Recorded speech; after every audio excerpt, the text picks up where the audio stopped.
Ok. C'est bon? Ok. Bonjour à tous. Alors effectivement, on va vous faire une présentation en deux parties. Donc moi je suis Mathieu Muraté, je suis un enseignant-chercheur en informatique. Et pour la partie recherche, je suis rattaché à l'équipe MOCA du LIPSIS de Sorbonne Université. Et puis Mathieu Vermeulen va faire une deuxième partie de la présentation, plutôt centrée sur revenir un petit peu sur ces notions de learning analytics. Donc Mathieu qui est en thèse, doctorant et bientôt futur docteur, très prochainement. Alors dans cette présentation, je voulais vous parler en fait de l'architecture logicielle entité composant système. J'appelle ça du jeu vidéo au serious game. Alors pourquoi du jeu vidéo au serious game? Parce qu'en fait l'architecture entité composant système, qu'on appelle ECS, c'est une façon de concevoir des jeux, mais qui est issue du domaine du jeu vidéo. Donc c'est au cours de différents projets de développement, je vous en ai donné trois exemples ici, des développeurs qui ont imaginé l'entité composant système, et notamment Scott Bilas qui a publié le travail qu'ils avaient fait sur le développement du jeu Donjon Siege. Donc c'est une approche qui est orientée et dirigée par les données. Alors pourquoi cette architecture? Eh bien parce qu'en fait le processus de création et de développement d'un jeu vidéo, c'est quelque chose qui est hautement itératif, et une approche de génie logiciel classique, analyse des besoins, définition d'un cahier des charges, puis ensuite développement avec éventuellement des cycles itératifs, mais finalement ça fonctionne pas. Parce que l'idée initiale du jeu au début du projet est parfois bien différente du jeu final qui va être produit en fin de projet. Tout simplement parce que au cours du développement du jeu, il y a de nouvelles idées qui vont émerger avec des nouvelles mécaniques de jeu qu'on va vouloir intégrer, qu'on va vouloir tester avec des joueurs. Et ça va demander à ce que l'architecture logicielle qui soit derrière permette en fait cette évolutivité pour pouvoir intégrer facilement ces nouvelles mécaniques de jeu. Donc un besoin vraiment très important de souplesse. Alors nous on s'intéresse, l'équipe MOCA du LIPSIS, on a commencé à s'intéresser à cette architecture logicielle, notamment avec la thèse de Bruno Capdevila, qui avait fait sa thèse sous le format d'une bourse CIFRE avec l'entreprise KTM Advance, où il a implémenté une entité composant système, parce qu'il existe plusieurs entités composant système, plusieurs façons d'implémenter en fait cette architecture-là. Donc eux, ils avaient travaillé sur notamment l'ActionScript 3 avec puisqu'ils développaient des jeux en Flash, justement, on parlait juste avant. Et donc dans la suite de ce travail-là, on a développé, on a refait une implémentation qui s'appelle Fifi, qui est un plugin à l'environnement de développement de jeux qui est Unity. Alors, pour vous donner quelques éléments de pourquoi cette architecture-là est intéressante dans le développement d'un jeu, je reprends en fait le jeu Stranger Field qui a été présenté dans la présentation juste avant moi. Donc, l'idée ici, c'est on a un vaisseau, comme Bertrand l'a présenté, alors ici pour l'illustration, je fixe un petit peu le cadre. On imagine qu'on a un vaisseau qui a une vitesse et une orientation initiale, qui doit atteindre une cible dans la scène, et le joueur va pouvoir placer des planètes dans la scène pour pouvoir influencer, modifier la trajectoire du vaisseau ou du missile, de manière à ce qu'il atteigne sa cible. Alors si on avait dû faire une modélisation orientée objet classique, avec un arbre d'héritage, on aurait pu définir des objets de jeu qui sont... Est-ce que ma souris peut passer de l'autre côté? Elle est là. Des objets qui peuvent être affichables, donc qui ont une position 3D avec une fonction qui va leur permettre de les afficher. Donc cette classe-là pourrait être utilisée pour représenter des boutons, mais également des objets de la scène, comme des planètes ou la cible. Mais pour les planètes et la cible, qui sont des objets physiques, on va pouvoir par exemple vouloir ajouter des attributs supplémentaires, et donc pouvoir définir par exemple une taille, et parmi les objets physiques avoir deux types d'objets. des objets qui vont pouvoir être déplacés lors de la simulation, donc qui vont avoir une vitesse et une orientation, et puis des objets que le joueur va pouvoir placer dans la scène et paramétrer pour modifier la masse, par exemple, et la position de la planète, de manière à, comme Bertrand le disait, à modifier le champ de potentiel. Alors, voilà, ça pourrait être une modélisation tout à fait possible. Le problème, en fait, de cette modélisation-là, c'est que si maintenant on veut modifier ou intégrer une nouvelle mécanique de jeu, par exemple le fait que on souhaite qu'une planète puisse elle-même être influencée par d'autres planètes. Supposons que ce soit une fonctionnalité que l'on souhaite intégrer maintenant. Mais en fait là on aurait un problème puisque le choix initial qui avait été pensé, parce que à la base on s'était dit qu'on aurait des objets qui peuvent se déplacer, puis ensuite des planètes qui influencent ces objets, poserait un problème puisque finalement on aurait notre planète qui devrait avoir des propriétés des objets interactifs et également des propriétés des objets qui se déplacent. Donc là, il y aurait la possibilité de pouvoir faire un héritage multiple, mais tous les langages de programmation le permettent pas, avec des effets comme l'effet classique du diamant qui peuvent poser problème. Une autre solution peut constituer à fusionner ces deux classes-là dans la classe supérieure, mais finalement, on a une classe qui va faire un peu tout, avec une montée en complexité, des difficultés pour maintenir le système, et surtout un coût en termes de temps de développement parce qu'il va y avoir un gros travail de restructuration de code. Et donc l'entité composant système va permettre de rajouter de la souplesse là-dedans. Alors avant de vous présenter en quoi en fait ça peut résoudre ce problème, un petit peu d'explication sur qu'est-ce que c'est l'entité composant système. En fait on a les trois termes qui définissent un petit peu les piliers de cette architecture-là. Les entités, ça représente en fait des objets du jeu qui n'ont pas forcément une représentation graphique, mais une entité à proprement dit ne possède ni données ni méthode. Donc en fait une entité, ça représente un identifiant des objets qui constituent le jeu.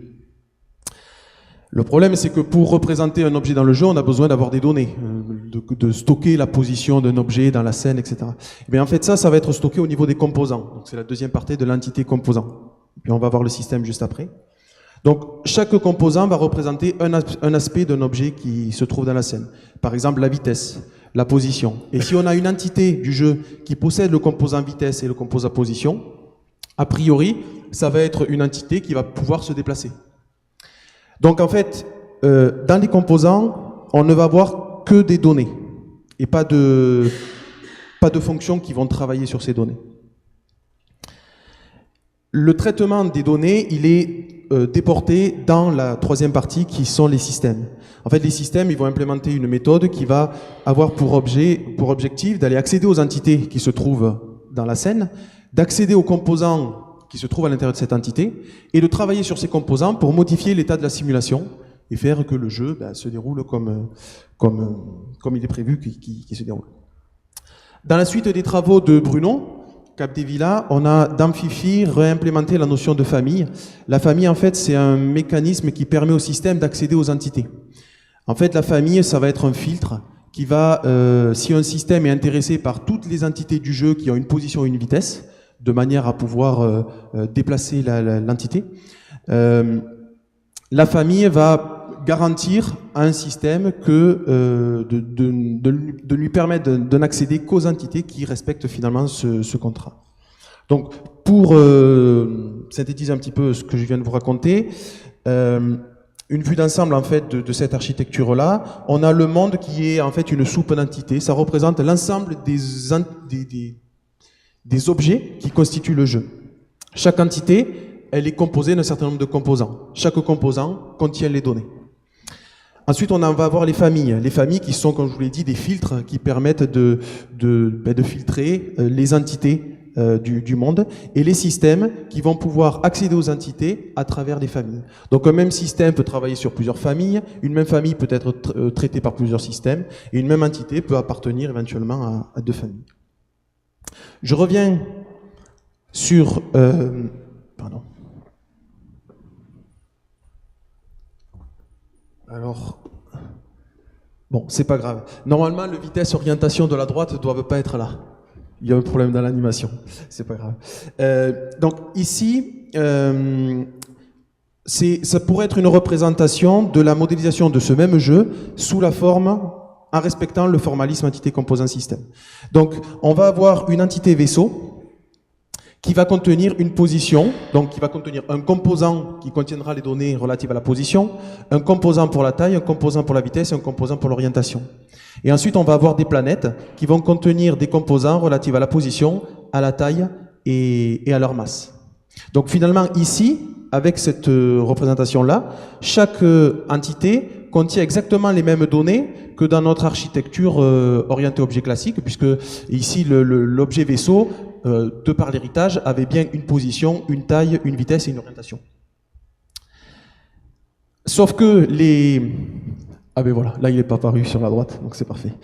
Sauf que, contrairement à l'approche orientée objet, le traitement des données n'est pas inclus à l'intérieur de l'entité, mais déporté dans le système.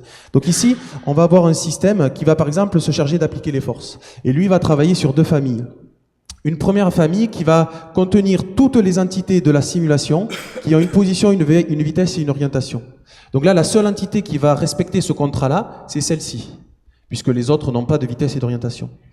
Et elle va également travailler sur toutes les entités qui ont une position et une masse. Et donc là, les entités qui vont respecter ce contrat, ce sont ces deux entités-là. Et donc ce que va faire ce système, par exemple, c'est parcourir l'ensemble des objets qui peuvent se déplacer, les vaisseaux, et pour chacun de ces vaisseaux, parcourir l'ensemble des planètes pour calculer en fonction de la distance et de la masse, modifier la vitesse et puis l'orientation par exemple. Et le système de déplacement qui lui va utiliser les données des vitesses d'orientation pour modifier la position de manière à ce que chaque pas de simulation, le vaisseau se déplace. Maintenant, même question que tout à l'heure, quel est l'impact avec cette approche-là si on souhaite qu'une planète se déplace? Eh bien en fait, il va suffire d'ajouter à la planète qui nous intéresse les composants vitesse et orientation. De cette manière, cette planète-là va être automatiquement traitée par ce système puisqu'elle va rentrer et elle va respecter le contrat de la première famille. Elle a bien une position, elle a bien une vitesse, elle a bien une orientation. Et cette planète-là va donc être influencée par les autres objets de la scène qui ont une position et une masse.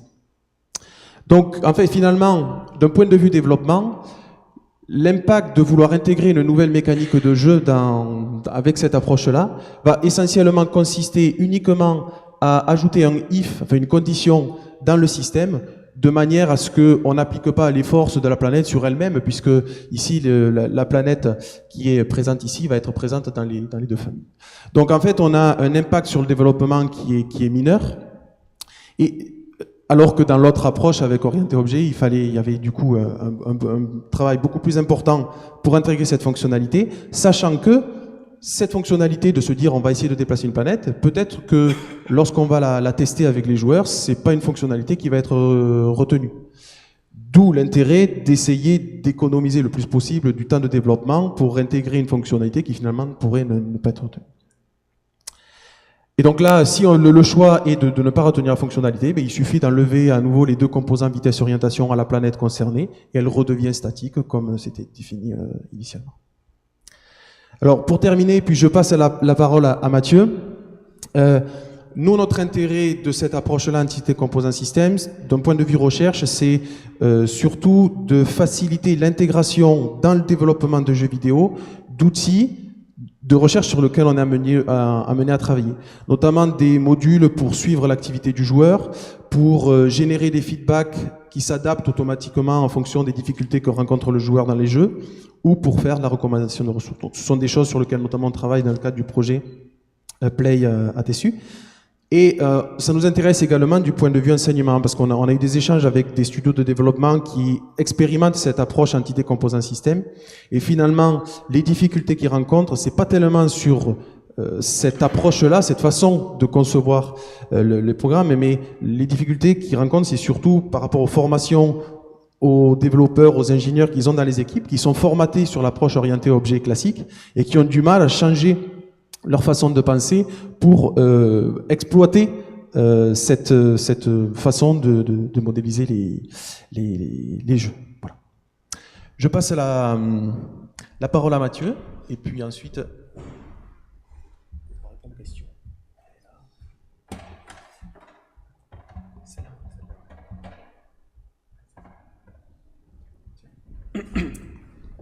Merci. Donc je suis Mathieu Vermeulen, je suis doctorant dans l'équipe MOCA à Sorbonne Université, puis je suis aussi ingénieur pédagogique à l'IMT Lille-Douai. Je vais vous parler de Learning Analytics et plus précisément de ce qu'on peut en faire. Parce qu'on en parle beaucoup, mais finalement, on ne sait pas à quoi ça va servir. Alors un contexte assez bref, donc on a déjà parlé des Learning Games dans un autre exposé, donc ça m'arrange bien. Et en fait, on a un constat, c'est que quand on veut que les enseignants, en particulier de l'enseignement supérieur, s'impliquent dans la création de Learning Games ou dans l'utilisation des Learning Games, en fait, on se rend compte que soit les méthodes sont trop complexes, soit finalement, on découvre qu'il n'y a pas de recette miracle, ce que j'ai entendu tout à l'heure. Les outils sont parfois trop génériques parce que les équipes de recherche vont chercher à travailler sur des outils qui vont marcher pour le plus grand nombre, ou alors ils sont trop complexes, ou ils utilisent parfois des compétences que les enseignants n'ont pas, par exemple des compétences informatiques. Et puis même quand les jeux, les learning games existent, parfois c'est très difficile de les adapter à son usage. Donc on va avoir un jeu qui va pas tout à fait faire la même chose. Et tout à l'heure j'ai aussi entendu, quand on est enseignant, et il y a beau avoir 3 milliards de cours sur mathématiques, finalement qu'est-ce que je fais? Je refais le cours parce que c'est le mien. Donc on se dit qu'il y a beaucoup de travail à faire là-dedans.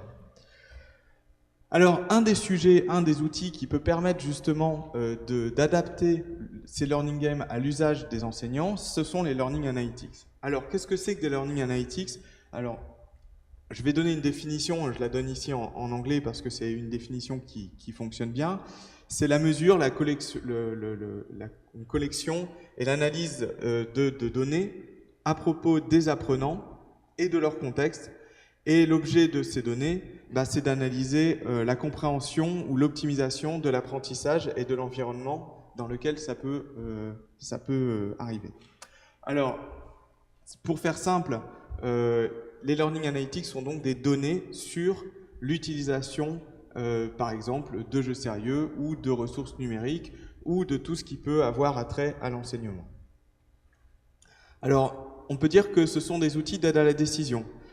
C'est une méthode de découverte des données par les acteurs de l'apprentissage via des modules d'analyse et de visualisation. Donc, quelque part, quand on va avoir des données qui vont être données par les Learning Analytics, par les données d'apprentissage, il va falloir les traiter pour pouvoir les visualiser et quelque part pouvoir exploiter ces données pour améliorer les outils qui sont mis à disposition des élèves par les enseignants. Alors, je vais donner un contexte particulier pour illustrer tout ça. Dans l'équipe MOCA, on a travaillé sur une notion qui s'appelle le meta-design et qui consiste à impliquer les utilisateurs finaux directement dans la conception des outils de type EIH, jeux sérieux, etc. Donc ici, moi, on va travailler plus précisément sur les learning games. Et l'idée du meta-design, c'est que les utilisateurs, on ne va pas seulement les impliquer dans la conception, mais on va aussi les impliquer dans l'usage. C'est-à-dire que dans toute la chaîne de conception-usage du learning game, l'enseignant, l'utilisateur final, va être présent. Alors, on pourrait dire, oui, mais dans le cas des jeux sérieux, des learning games, il y a deux types d'utilisateurs finaux. Il y a d'une part les enseignants, puisque c'est eux qui vont les concevoir ou qui vont les préconiser, et puis il y a aussi les apprenants.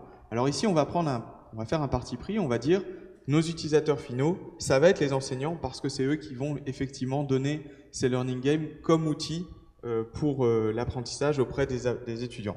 Par contre, ces étudiants, ce sont eux qui vont effectivement utiliser les learning games. Alors, dans la phase de co-conception, donc c'est dans le meta-design, il y a donc cette étape de co-conception avec les enseignants, c'est pas le sujet ici. Nous, on va s'intéresser plutôt à la phase d'usage et donc à l'évaluation des learning games et à la réingénierie de ceux-ci. Et pour cela, on va utiliser les Learning Analytics. Alors plus précisément, un certain nombre de chercheurs ont montré que pour que les enseignants adoptent les Learning Games en général, même quand c'est eux qui l'ont conçu, il faut absolument qu'on leur propose une réingénierie de ces jeux. Même quand c'est eux qui l'ont conçu, ils peuvent avoir des a priori au départ et s'imaginer un certain nombre de choses et à l'usage découvrir que finalement il va falloir le réadapter pour que ça colle à la réalité des objectifs qu'il s'est fixés. Et puis d'autres chercheurs ont montré que quand on voulait faire de la réingénierie, il fallait forcément analyser les traces d'usage. Et pour analyser ces traces d'usage, la mission que moi je me suis fixée en particulier, c'est de faire en sorte que cette analyse soit faite par les enseignants. Et pour qu'elle soit faite par les enseignants, il faut traiter les données pour qu'elles soient accessibles et qu'ils puissent les comprendre et les utiliser. Et en particulier, je vais utiliser des outils de visualisation. Alors, juste pour donner un contexte pour illustrer ce que je viens de dire, on a conçu un certain nombre de jeux, donc de learning games, qu'on a intégrés dans des MOOC comme des activités. On a eu 2 MOOC qui ont été diffusés dans l'année 2016-2017 et maintenant 2018. Un premier jeu qui s'appelle Estimation du bien-être en entreprise et qui en gros est un learning game sur les statistiques. Je vous montrerai quelques copies d'écran tout à l'heure. C'est un learning game assez simple qui consiste en fait à réaliser, on va donner à l'apprenant le rôle d'un statisticien, dans celui-là, dans ce cas-là, et il va devoir réaliser un certain nombre d'actions dans une entreprise pour estimer le bien-être dans cette entreprise. Tout rapport avec une entreprise de télécom n'est absolument pas fortuite, mais bon, on va pas le dire comme ça. Le but ici, c'est simplement de réaliser des actions, des quiz, de trouver les bonnes solutions pour pouvoir avoir ces informations sur le bien-être en entreprise. Et ça fait appel à plein d'outils statistiques qu'ils ont vus pendant le MOOC. Pour pouvoir utiliser ce jeu, on l'a mis donc sur une plateforme de formation et on l'a connecté à Fun. Et depuis Fun, les étudiants ont accès à ce support. Alors, les enseignants, dès le départ, on les a impliqués dans la définition des traces qu'ils voulaient recueillir. Le but du jeu, c'était pas de leur dire « voilà des traces, débrouille-toi ». C'était de leur dire dès le départ « qu'est-ce que vous voulez comme traces ? Qu'est-ce que vous avez besoin de visualiser ? Qu'est-ce que vous avez besoin de récupérer pour pouvoir analyser l'usage du jeu par vos étudiants ou par les apprenants du MOOC ?» Et ils nous ont défini un certain nombre de critères. Ils avaient besoin d'avoir un certain nombre d'informations. Par exemple, le temps passé sur le jeu, le temps passé sur chacune des étapes du jeu, la façon dont les étapes s'enchaînent les unes par rapport aux autres. Ils avaient besoin aussi d'avoir les scores. Mais ils ne nous ont pas demandé le score sur une étape, ils nous ont demandé des scores plus généraux. Et puis, à partir de là, ce qu'ils avaient envie, c'était de détecter les éventuels problèmes. Alors, qu'est-ce qu'on appelle des problèmes dans les séquences ? C'est simplement des séquences qui sont fréquentes et qui correspondent, par exemple, à des erreurs. On a, je sais pas, 60% des étudiants qui se trompent sur une séquence de jeu, c'est-à-dire qu'ils prennent systématiquement le mauvais chemin. Donc ça, c'est embêtant et c'est quelque chose que les enseignants avaient besoin de visualiser. Alors, ça peut avoir différentes raisons, on reviendra là-dessus un peu plus tard. Alors, des données, c'est quoi ? Des traces ici, c'est ça. Alors, vous voyez ici, je vous ai mis des traces soft. Elles sont lisibles. Dans certains cas, les traces que vous pouvez avoir, ça peut être des logs, ça peut être tout et n'importe quoi et des choses particulièrement illisibles pour les enseignants en particulier. Et ici, ce qu'on a fait, c'est simplement, on a des traces. Alors, vous voyez, à gauche, vous avez une ligne avec un identifiant de l'apprenant. La colonne d'après, c'est l'étape sur laquelle il est.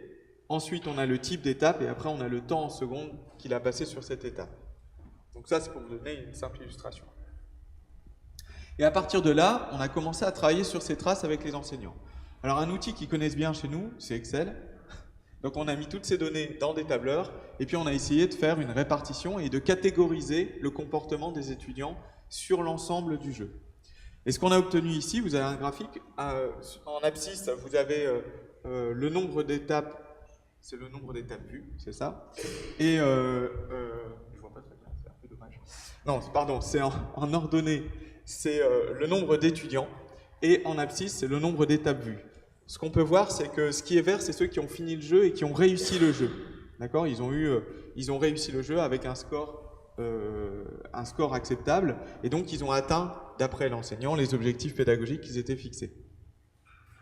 Et en rouge, par contre, c'est tous ceux qui ont abandonné le jeu en cours de route ou qui ont eu un échec.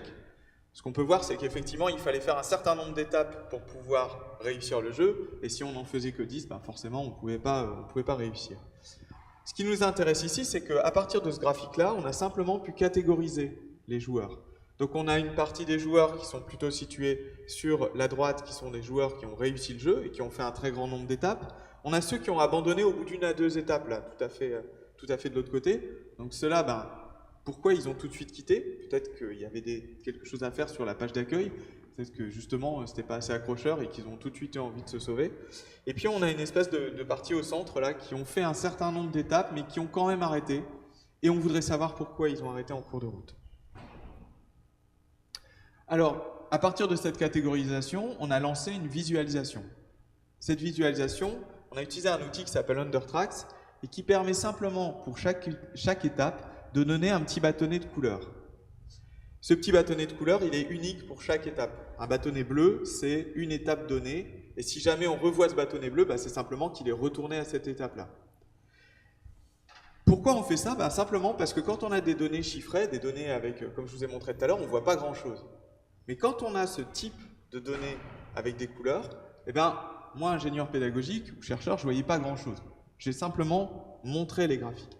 Mais l'enseignant, il m'a tout de suite dit, tiens, il y a un truc qui est marrant, il y a une répétition d'un motif. On le voit, c'est le motif que j'ai encadré. Ce motif-là, il m'intéresse parce que, à quoi il correspond? Pourquoi ces étudiants-là, ils ont tous le même motif? En plus, il se trouve que les 9 étudiants que vous avez là, c'est ceux qui ont fait le jeu, mais qui ont terminé avec un game over. C'est-à-dire qu'ils ont fini le jeu, mais ils ont eu des scores minimales. Donc qu'est-ce qui s'est passé là? Et puis on a regardé plus finement, et en regardant plus finement, on s'est rendu compte qu'effectivement, cette séquence, donc vous avez 2 rouges, un bleu clair, un bleu foncé, c'est une séquence qui mène à une perte de points de vie. Et donc, quelque part ici, on a bien un comportement qui est particulièrement remarquable. Et il se trouve qu'en plus, ici, les enseignants ont dit, oui, mais qu'est-ce qu'il y a dans la séquence AB? Alors, je vous ai mis des lettres, mais vous avez vu tout à l'heure que j'avais des vrais noms. Donc, on a retrouvé la séquence, on a retrouvé l'étape, et cette étape-là, on s'est rendu compte que c'était une étape de quiz sur une notion qu'ils ne comprenaient pas. Ils n'avaient pas les prérequis pour la réaliser. Et ça nous a tout de suite permis de dire, effectivement, il y a un problème dans le jeu, il faut qu'on modifie ce jeu, il faut qu'on modifie cette étape pour que les étudiants puissent réussir sans être frustrés, parce qu'en fait, ils n'avaient pas les moyens de la réussir, tout simplement. L'enseignant, lors de la scénarisation, n'avait pas prévu qu'ils n'auraient pas les prérequis à ce moment-là. Alors donc c'est donc une erreur majeure du learning game, et c'est une raison d'abandon des apprenants, parce qu'en plus dans les autres catégories, on s'est rendu compte qu'il y avait plein d'apprenants qui se sont arrêtés à cette étape-là. À l'étape AB, je sais pas répondre, je quitte le jeu. Donc là, ça a renforcé un peu le travail des enseignants, et ils se sont dit, oui, effectivement, là il faut qu'on fasse quelque chose sur cette étape, et donc on a rajouté une étape de médiation en amont, alors une remédiation en aval et une médiation en amont, pour pouvoir leur donner les éléments pour qu'ils puissent réaliser cette étape correctement. Alors dans un autre jeu, pour aller très vite, on a fait un autre jeu un peu du même type, mais en mécanique des fluides cette fois-ci, et on a trouvé d'autres types de visualisation. Il se trouve que dans ce jeu-là, le deuxième jeu, il y avait beaucoup plus d'étapes. C'est-à-dire qu'il n'y en avait pas 65, je crois, comme dans le jeu précédent, il y en avait environ 150. Et là, la visualisation, comme je vous ai montré, elle était, vous allez voir, quasi impossible, puisque vous avez des chemins, et là, les chemins, ils sont énormes. Voyez ? Et donc, on a fait le même type de visualisation, tout en haut, c'est le même que tout à l'heure. Et là, on s'est dit, on va essayer de trouver autre chose. Alors, on ne voulait pas utiliser tout de suite des outils informatiques comme, par exemple, du sequence mining ou de pattern mining, c'est-à-dire de la recherche de séquences automatisées avec des algorithmes, parce qu'encore une fois, ces algorithmes-là, ils ne sont pas compris par les enseignants. Donc, ça ne sert à rien de leur donner ça de brut, ils ne sauront pas les interpréter. En tout cas, c'est ce qu'ils nous ont dit. Donc, ils voulaient absolument continuer à travailler, on va dire, à la main. Alors, ce qu'on s'est dit simplement, c'est qu'on avait une donnée, c'est qu'on connaissait le type d'étape. Vous vous souvenez, il y avait des étapes, une colonne où il y avait le type d'étape, il y a des étapes de type expositoire, c'est-à-dire en fait on donne du contenu, des étapes de type activité, où là il se passe quelque chose, il y a une interaction, il y a quelque chose à faire, il y a une réponse à donner à un quiz, ou alors un élément à trouver dans la scène, enfin il y a une activité ludique ou pédagogique à réaliser. Et puis il y a des étapes d'orientation, c'est-à-dire où il faut faire des choix libres, qui n'ont aucun rapport avec, on va dire, des aspects pédagogiques, mais qui sont purement ludiques et qui sont simplement pour lui dire où est-ce que tu veux aller, qu'est-ce que tu veux faire, quel endroit tu veux te déplacer. Et donc simplement avec cette visualisation du bas et les visualisations du haut, moi encore une fois je voyais rien, je suis désolé. Mais l'enseignant il m'a tout de suite dit si, là moi je repère des éléments. Ce sont des éléments qui se situent entre deux barrettes vertes, et ça correspond à une séquence de jeu complète qui correspond à mes objectifs qu'on a définis en amont. Alors, il aurait fallu que je vous explique tout ça au préalable, mais en tout cas, lui, il a tout de suite repéré ces séquences, et il a tout de suite dit, ça c'est des séquences qui m'intéressent, parce que tu vois, je vois qu'il a réalisé 3 activités, les 3 activités que je lui demandais, et comme il y a 2 barrettes rouges, là par contre on voit que c'est 2 interactions consécutives, je sais qu'il s'est trompé la première fois et qu'il a réussi la deuxième. Alors ça c'est dû au scénario. Donc là ici, Ben ça, c'est des choses qu'on a tout de suite repérées avec lui. Et ça l'a intéressé parce qu'il s'est dit, ben, là, il y a un problème. Si à chaque fois, il se trompe la première fois, c'est qu'il y a forcément quelque chose qui manque dans le jeu. Et donc là, on a rebalayé le scénario et on a pu améliorer les éléments. À un certain moment particulier, alors on s'est rendu compte, et ça c'est dû aux données brutes, on s'est rendu compte qu'il y avait eu de la triche par les apprenants, ils s'échangeaient des résultats quand il y avait des quiz. Bon, ça c'est toujours intéressant, et ça on s'en est rendu compte parce que les temps étaient très courts sur une étape. En gros, il y avait des étapes qui duraient 5 minutes normalement, et ben, ils les faisaient en 10 secondes, donc il y avait forcément quelque chose qui n'allait pas.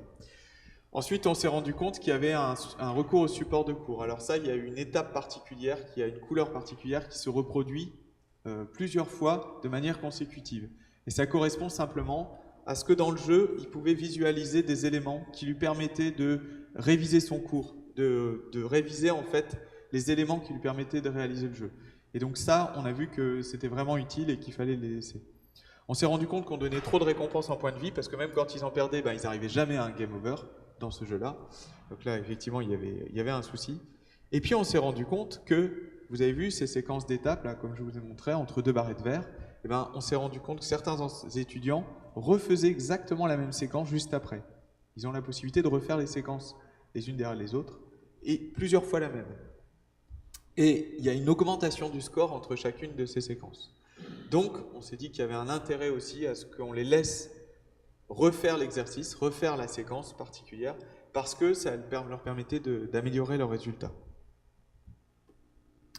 Alors, la réingénierie qui a été menée, ben, c'est la suivante. On a travaillé sur le dispositif dans le point 1, c'est-à-dire qu'on s'est arrangé pour pas qu'ils puissent tricher.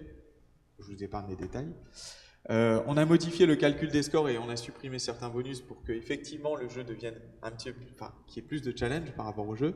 Et puis on a affiché le score. Qu'est-ce que j'ai voulu dire ici? On a affiché le score précédent pour oui, voilà. En fait, pour qu'il puisse justement évaluer sa progression à l'intérieur des séquences, on lui a permis d'évaluer son score, c'est-à-dire qu'à chaque moment, il visualise le score précédent et le score qu'il vient d'obtenir à la seconde tentative. Donc comme ça, il voit effectivement son évolution. Alors ça, c'est simplement une copie d'écran du jeu. Donc c'est un jeu ici sur la mécanique des fluides. Ça se passe au barrage des Mossons près du Mont Blanc. Et en fait, il joue le rôle d'un ingénieur mécanicien des fluides. Et le but du jeu, c'est de répondre à des problèmes récurrents qu'il va rencontrer pendant sa vie d'ingénieur. Tout d'un coup, son chef revient, il dit voilà, on a une rupture dans telle canalisation, comment on peut dévier les fluides, on a tel type de problème parce qu'il y a eu un gros orage, il y a un surplus d'eau, est-ce qu'on peut éviter que le barrage soit en surcharge, etc., etc. Et au fur et à mesure, il a donc des enquêtes à réaliser, des missions, et ce sont ces missions qui correspondent aux séquences que vous avez entre les deux barrettes vertes. Alors les perspectives de tout ça, ça ne suffit pas, c'est-à-dire qu'il faut continuer à travailler sur les outils à donner aux enseignants. Et l'un des outils qu'on peut donner, ce sont des indicateurs, c'est-à-dire en fait des indicateurs globaux sur le comportement de l'ensemble des étudiants. Parce que là, vous avez vu, on va regarder étudiant par étudiant, mais au final, ce qui est intéressant, c'est en plus de la catégorisation, de récupérer une donnée plus globale. Par exemple, comment se sont comportés les étudiants sur tel type de séquence de manière générale. Et donc, on a défini un certain nombre d'indicateurs pour travailler là-dessus. Tout à l'heure, je vous ai dit, on n'a pas voulu faire tout de suite du pattern mining, donc de la recherche de séquences automatisées, mais il se trouve que ça pourrait être intéressant, et c'est quelque chose qui permettrait de lever plus facilement les informations quand on a un trop grand volume de données. Et puis l'idée générale de tout ça, c'est qu'au final, mes enseignants ils soient capables de créer leur jeu et d'accompagner la vie du jeu tout au long en fait, de son utilisation, parce qu'à l'instar de ce qu'on a pu voir dans plusieurs présentations, un jeu vidéo, ça ne s'arrête jamais. C'est des cycles itératifs, et a fortiori un serious game, c'est quelque chose qui va avoir besoin de s'améliorer en continu pour coller aux besoins de l'enseignant ou des enseignants qui l'utilisent. Voilà, je vous remercie. Merci beaucoup. Bon, désolé, on a dépassé sur l'horaire, mais c'était vraiment très intéressant. Merci. Des questions? Non? Si, une.